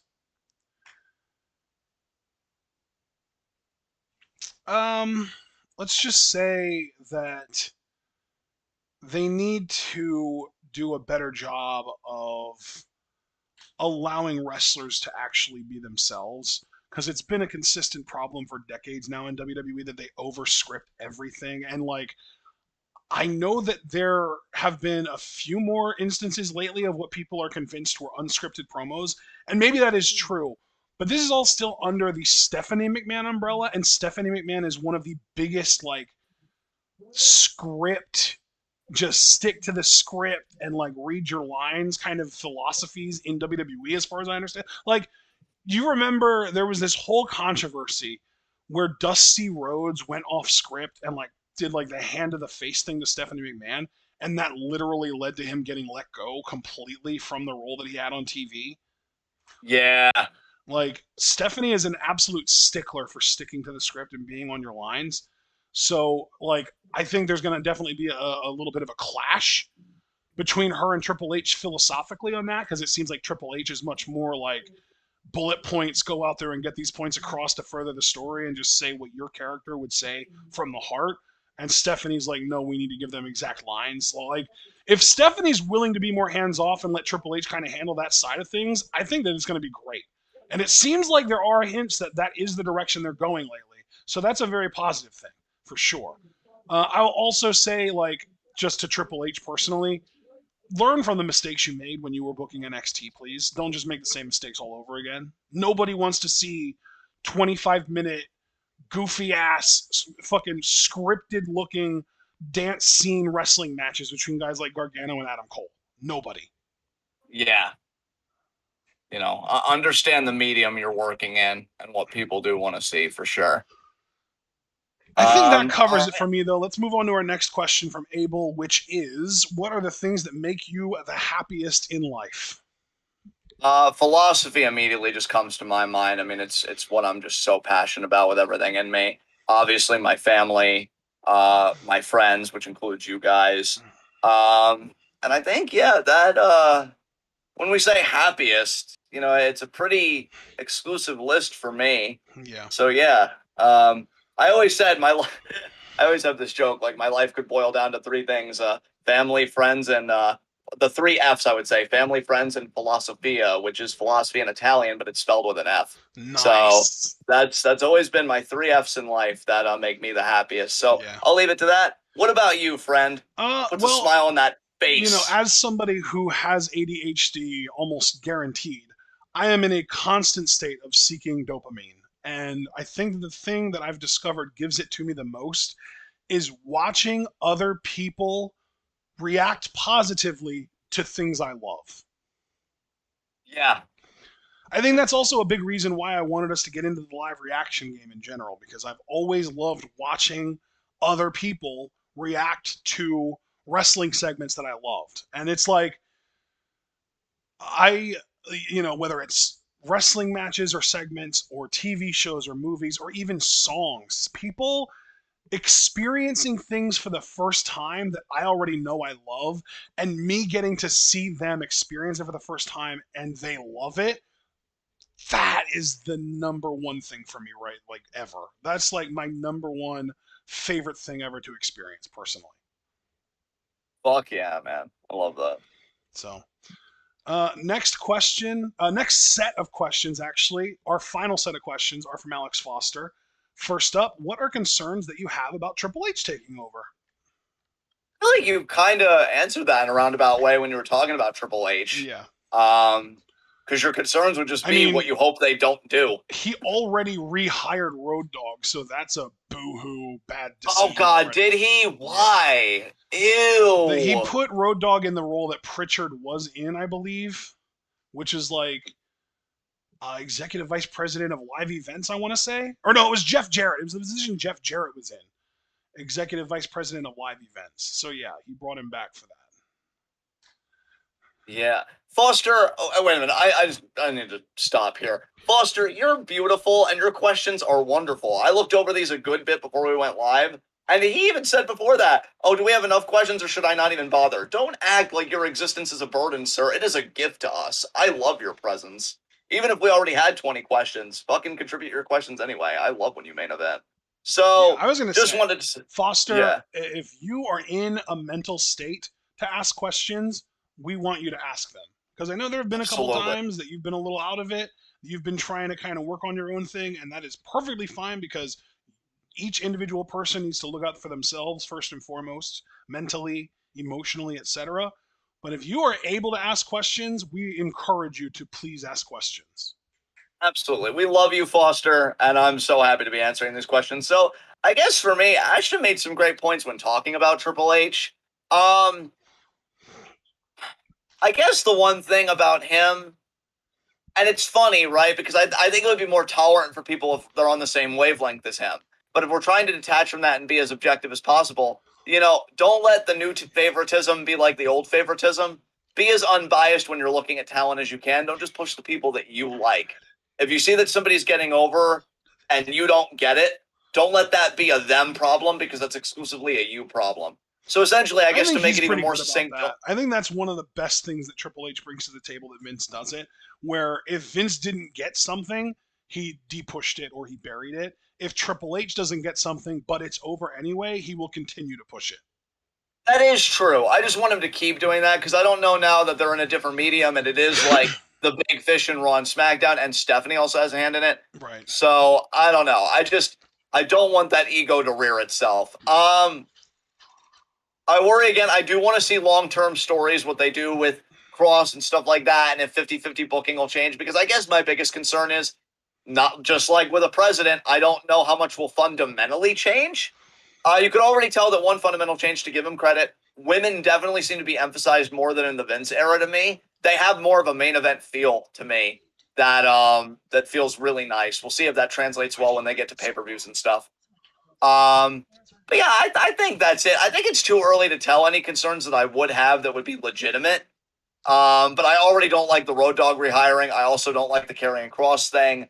So I guess that is one concern, is that he's not thinking through optics well enough, and he's just seeing them in the context of wrestling. And like maybe if he was in Japan, that would genuinely work, because they don't seem to care about like outside stuff or any of that. Yeah. But you're in a country that's very culturally conscious, even if only on a surface level. And you always want to be mindful of that. So, again, just kind of doubling down what Ashton said on the advice question from Abel, which was his fourth question. I think he was spot on there. So, anything you want to add about concerns you have about Triple H taking over? No, any real concerns I pretty much already addressed in my advice to WWE kind of thing. Yeah. All right. I do like what Foster said in the chat, and I would ultimately agree with this, even if they're calculated chances, because with Jinder, it was very clear they were trying to appeal to the Indian market.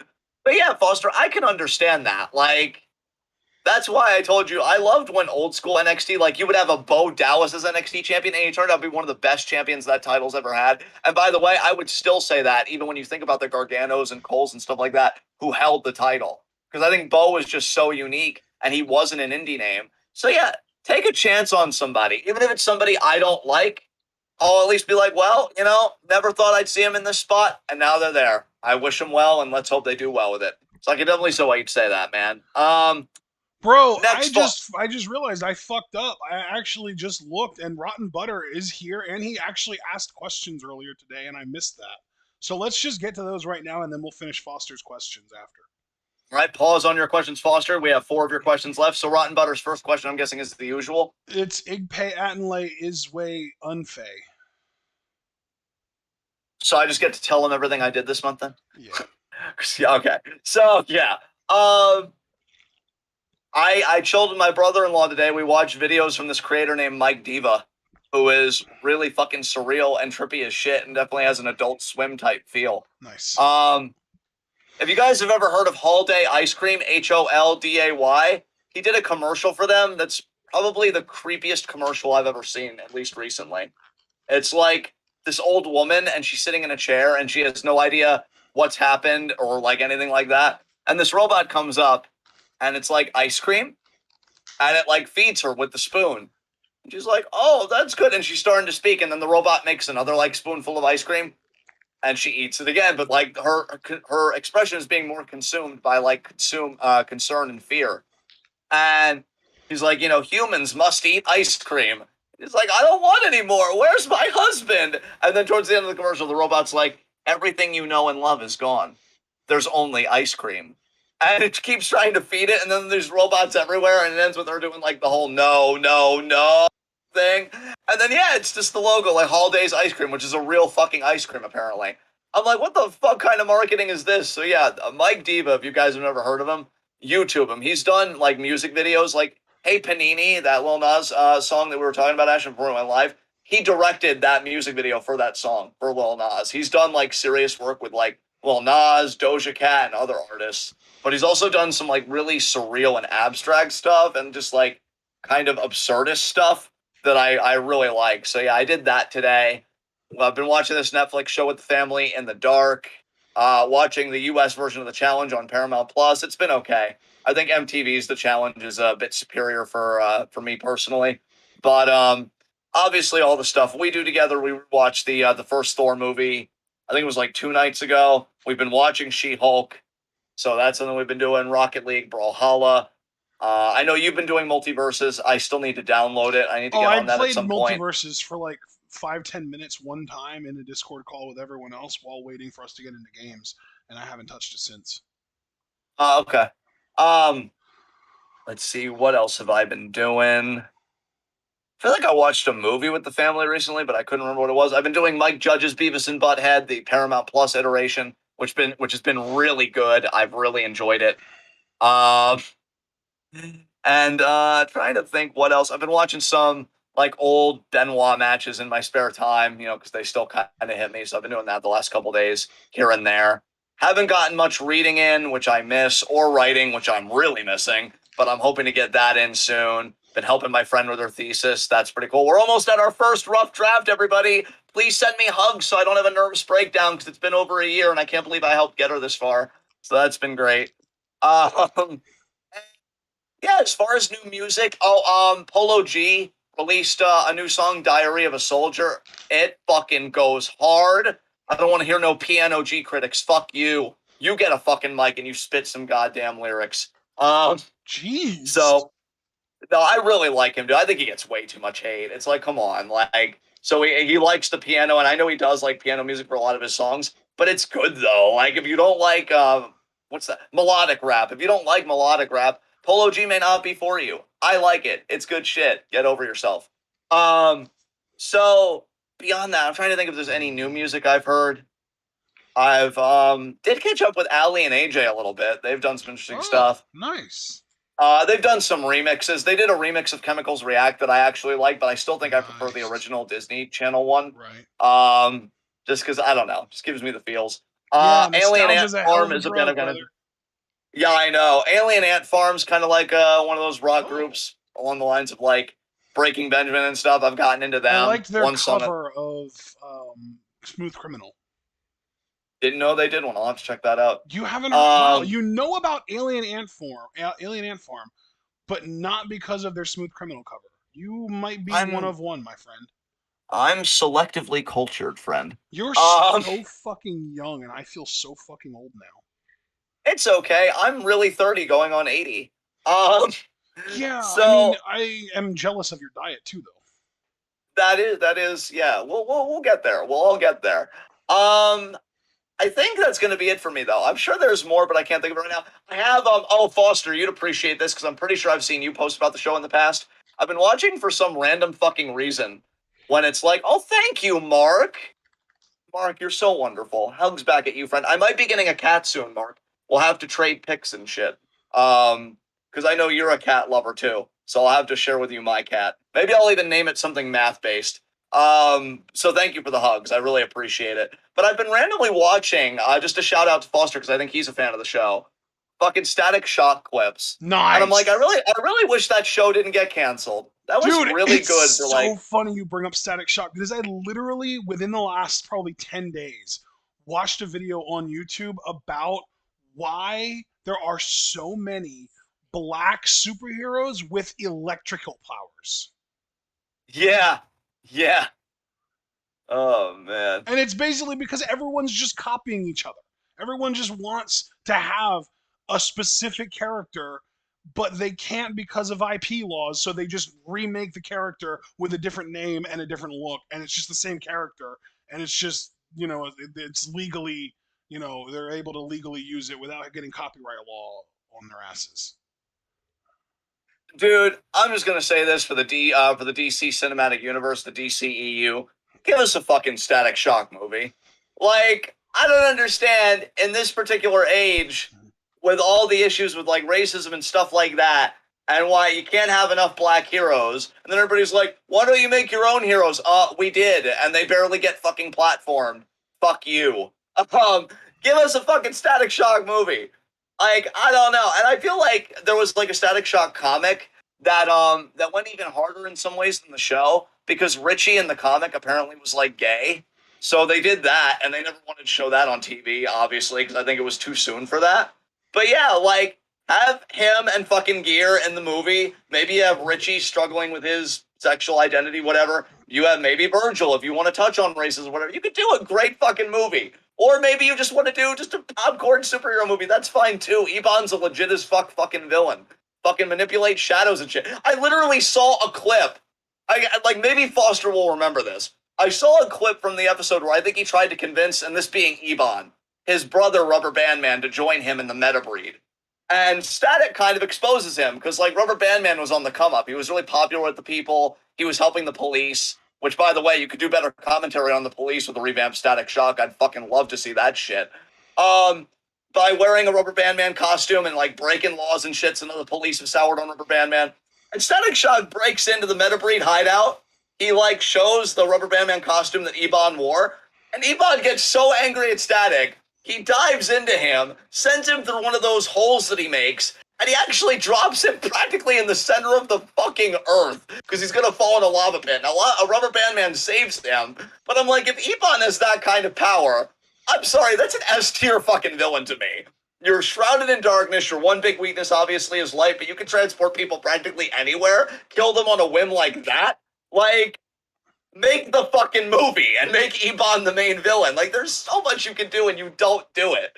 You don't do it. And yeah, I saw that clip too, Foster, with the fucking Richie and his racist dad. You and your stupid racism. I hate you. And it's like, it had its moments. It had its moments, but you gotta remember it's a kid's show, and it was a kid's show at a very specific time. But I think a movie in this cultural moment would be so fucking good. Like, here Marvel is making people fucking cry with Black Panther Wakanda Forever. And DC With can't just even the give you a fucking trailer. static shock.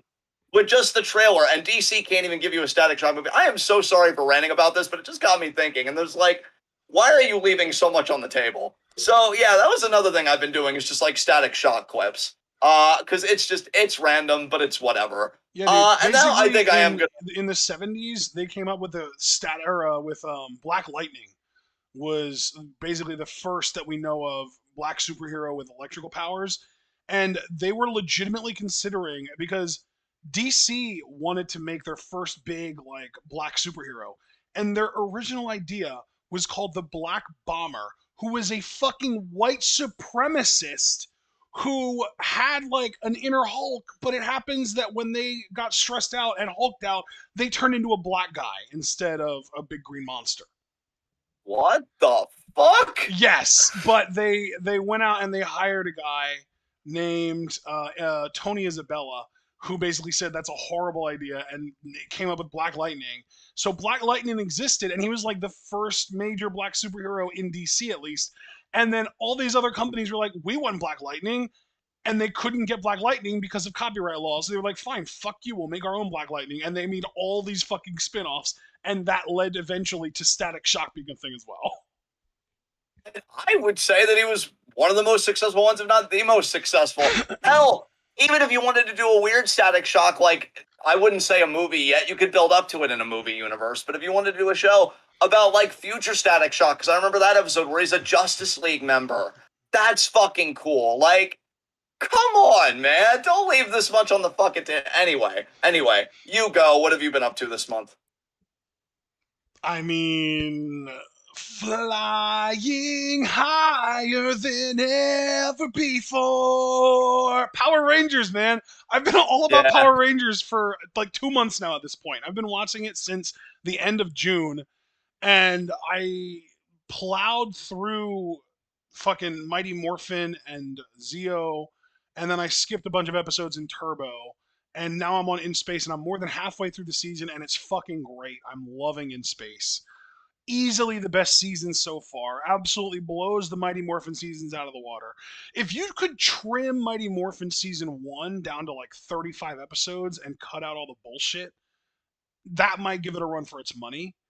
But like In Space is so fucking good. It is an awesome season of television.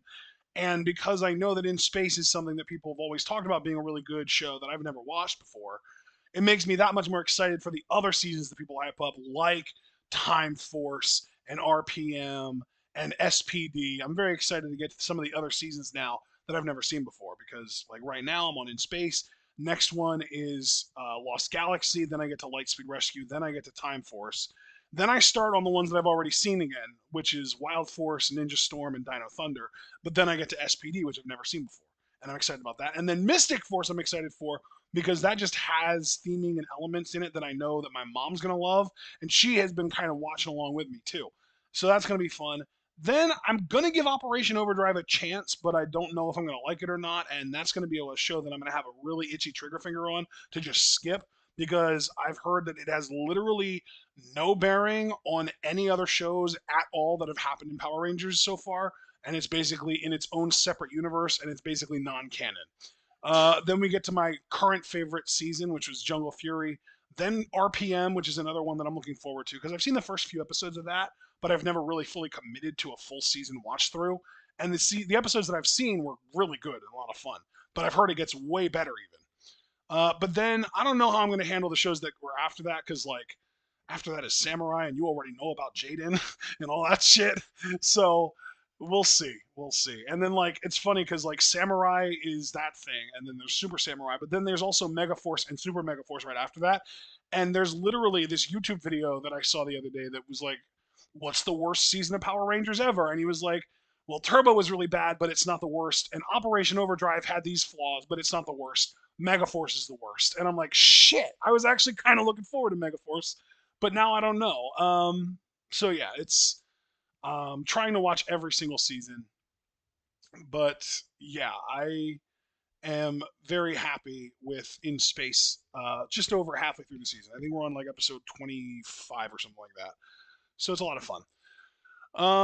Other than that, I mean, really, John, everything that's been going on my end has been something that we've been doing together. That's about the extent of it. Like, you know, we watched Thor the other night. We're probably going to watch Thor the Dark World tonight, if I had to guess.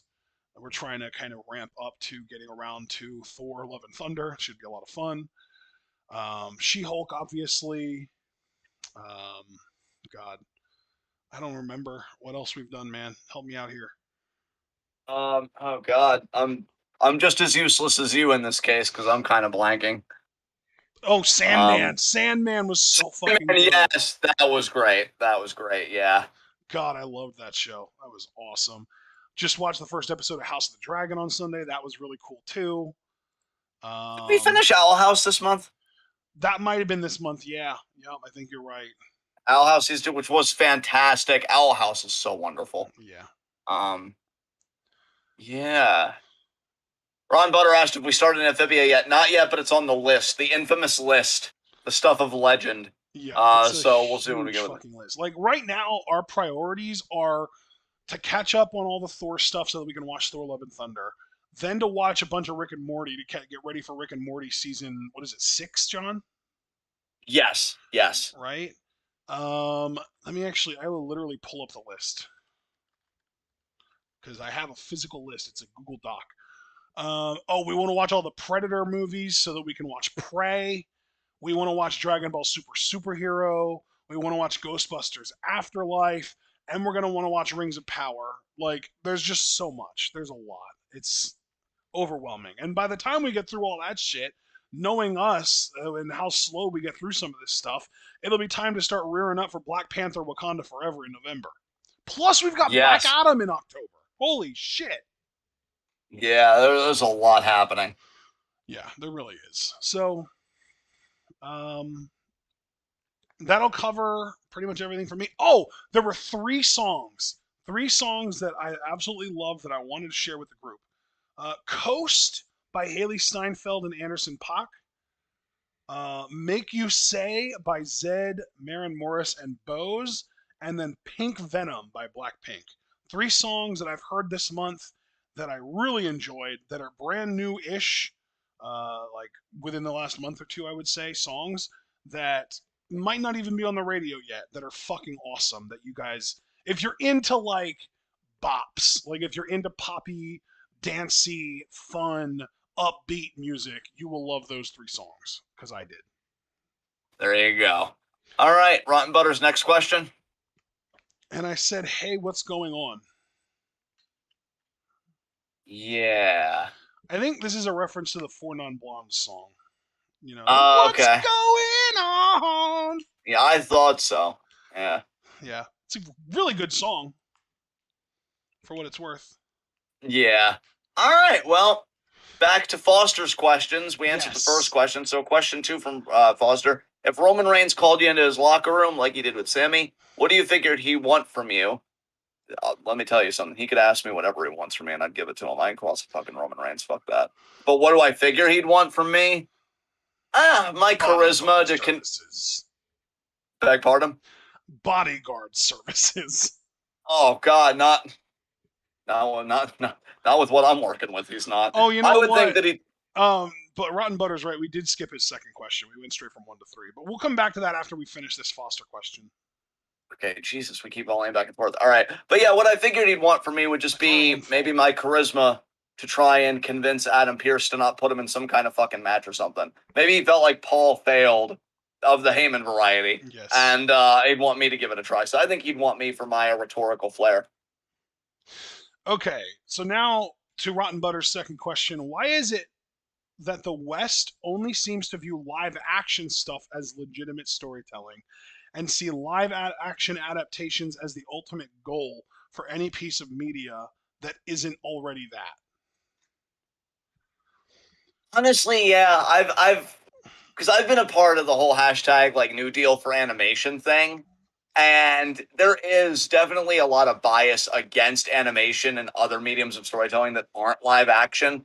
And I don't know why that is. I'd be very curious to know like where that originated. If it's like a racial thing, a cultural thing, if it's like racism, xenophobia, whatever, or if it's just like artistic prejudice and it's just snobbery, like where that originated. Because I can tell you, I've seen a lot more heart wrenching stories from the view of animation than live action. There's a lot of great live action stuff, but animation, which I think has the stigma of being solely kid friendly, some of the best things I've ever seen, like BoJack Horseman, I would consider to be adult animation par excellence. Like it just doesn't get any better than that for me, as far as quote unquote adult animation. But even kid stuff can tackle mature subjects a lot better than a lot of live action properties do.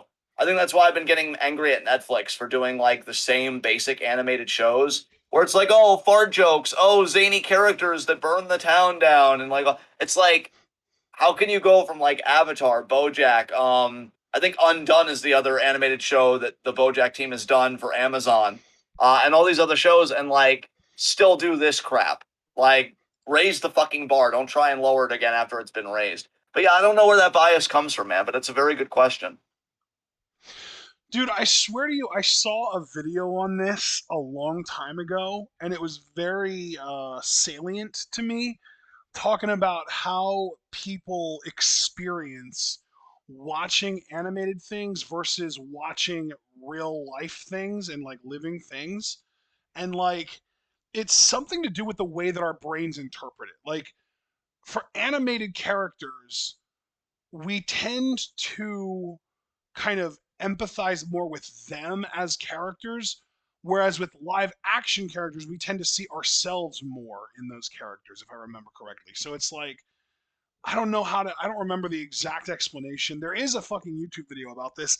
It might be like a nerd writer thing, or it might be, oh, you know what, I bet you I could find it because I think I'm still subscribed to the person now that I think about it. It's not nerd writer. I think I remember who it is though. It's the same guy that did the fucking Avatar the Last Airbender mistakes video that was so good. Let me see if I can find it. It was the same guy that did the fucking Hamilton motifs video too. Let me see if I can find this guy. Make Stuff is the name of him. I think this is the one that did it because it was about the movie Up. Here it is: Up versus Arrival, simplification versus realism. I can't answer this question better than Make Stuff answered it in that video. So look up the video Up versus Arrival, simplification versus realism, and there's your fucking answer right there. Yeah, there you go. It's so good. It's legitimately one of my favorite. Like that channel, that Make Stuff channel. Oh, Abel wants a link. You know what, Abel? I will happily provide that for everyone in the chat. Boom, boom. Why the hell would I say to look it up when I can just show it to you right away? There you go. But yeah, I absolutely love that whole channel. That whole YouTube channel is fucking wonderful. And like, I'm really frustrated because they haven't uploaded in 2 years, but also like, if they were to upload content that wasn't up to the quality of their other stuff, I wouldn't want them to either. You know? Yeah, So, but yeah, their videos are incredible. Like probably my number one favorite video essay channel on YouTube. And unfortunately, again, they've only uploaded a grand total of like 23 videos, and they haven't done anything in 2 years. So, yeah. all right. All right. Now we can get back to Foster because we answered all of Rotten Butter's questions because I fucked up and I didn't even see that they were there because I've been out all day. And when I got home, I was ready to just go live and answer the Discord questions. And now we get to Alex Foster's third question, which is what wrestler or wrestling personality would you be completely shocked to learn is a fan of TWitWoW? Charlotte, easy. Charlotte. With how often we shit on her, if she was like, "Oh, you guys are great," I'd be like, "Oh, oh." Oh, okay. So yeah, Charlotte Flair, easy number one for me. Um, I'm gonna say William Regal because he seems to be wanting, like, going out of his way to just not want to be online at all. He's like, fuck all that noise. He's like, yeah, fuck all that noise except for that sweet, sweet TWitWoW content though. That'd be fucking great. All right. Fourth question from Foster. If you guys were in a South Park episode, what would the plot be? You could either be the main characters or just the side characters. Oh, for me, it would absolutely be, and I'll give South Park credit for this. They've always actually been very tasteful when they do these episodes, so I wouldn't even be worried. I would definitely be a disability centered episode because, like, if they're gonna draw me right, and if I'm to navigate these spaces realistically, I'd be on crutches. So maybe it would be an episode about how Jimmy and me find each other, and he's so excited because he can relate to somebody else in the school that has a disability similar to him, or at least we navigate similarly But then to you each turn other. out to And be then your, like, scumbag character and you're just awful to him. yeah, yeah, that'll be the plot. Jimmy feels like, oh, I found my new best friend, but I turn out to be more Cartman than Jimmy. And Yes. like that's the whole conflict is like a battle for my soul, but in the end I choose Cartman and I end it by kicking Jimmy in the balls. That'd be amazing. So yeah, that'd probably be my plot in the South Park episode is Cartman and Jimmy fighting for my friendship, and then ultimately I side with Cartman because it's cute. So yeah, that's be my fucking episode. What about you? What would be your plot? Fuck, man. I don't know. Maybe. God, I'm so bad at this shit. Um, help me, John. Help me. Well, you're a principal person. Maybe your plot would be like kind of similar to that plot that Wendy got in that one episode. Maybe you'd stand up to Cartman and his bullshit because Well, yeah, and you have a very I'm low also tolerance a for very bullshit. So if large you were in the same person. classroom as Cartman, I could picture you. Oh God, I feel like there's a delay, isn't there? Yeah. So like maybe your episode would be you'd be the anti Cartman like in that way, and then the boys would want to hang out with you over Cartman, and then Cartman would be like all in his feelings in his narcissistic Right. way, kind of like how he was in Streaming Wars. Yeah. And maybe that would be your plot. Is And of like, course, oh, because it I'm has just to a be a better rubber person than you, band and people just want to hang out universe, with me and not we you would because you have to fucking suck. kill me by the And end of the then like, episode. yeah, you just humble Cartman in the episode. I don't even know what's You going were on really right now. robotic there. Can you say that again? Yeah, dude. I'm robotic for you because your internet is fucked right now because there is a massive I delay. think my internet's tanking because yeah, Yeah, my ping is really bad right that's now. exactly what I was just saying. So, what I was saying was that the episode about me would basically be that I would be like you were saying, like the anti Cartman, where I'm another like really big, huge kid like Cartman, maybe even bigger than Cartman, who defends the kids. But because it's South Park and it's a rubber band universe, Cartman would have to find a way to get rid of me by the end of the episode, whether it's by killing me or just doing what they did to Kyle too and just sending him off, or alienating me or whatever the fuck. They would have to get rid of me by the end of the episode.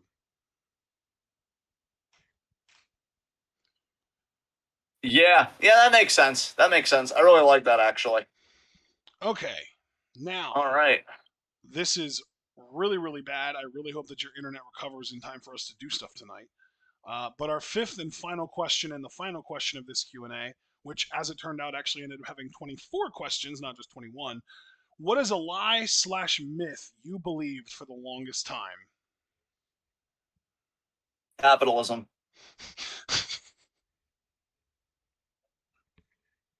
Wait, you're just done after that? You're just going to say capitalism and end it? Yeah. Capitalism and the two-party system. Like, yeah, I especially the two-party system. I really believed, especially in liberalism, for a long time. So I would say capitalism and liberalism are the things I believed in for the longest time until I realized, like, wow, that's a fucking myth and a lie, and it's actually really fucking awful, actually. So those will be my answers. What about you?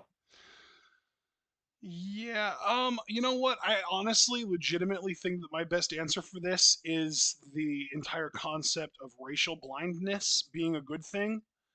It's fucking not at all. It's really bad, and we need to acknowledge race, and we need to work on that for many reasons that we don't necessarily have to go into right now. But yeah, racial blindness is not a good thing. No, no, it is not. Um, I guess that's it, huh? I guess that's Q&A. So, anything else you want to say? Anything else you want to add, or can I give the deets for the next Q&A? Go ahead, man. Go ahead.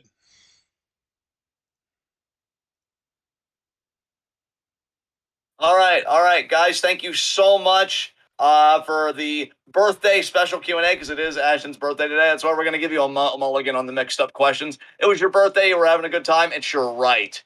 So happy to see you exercising it. Next Q&A, guys, will be September 29th.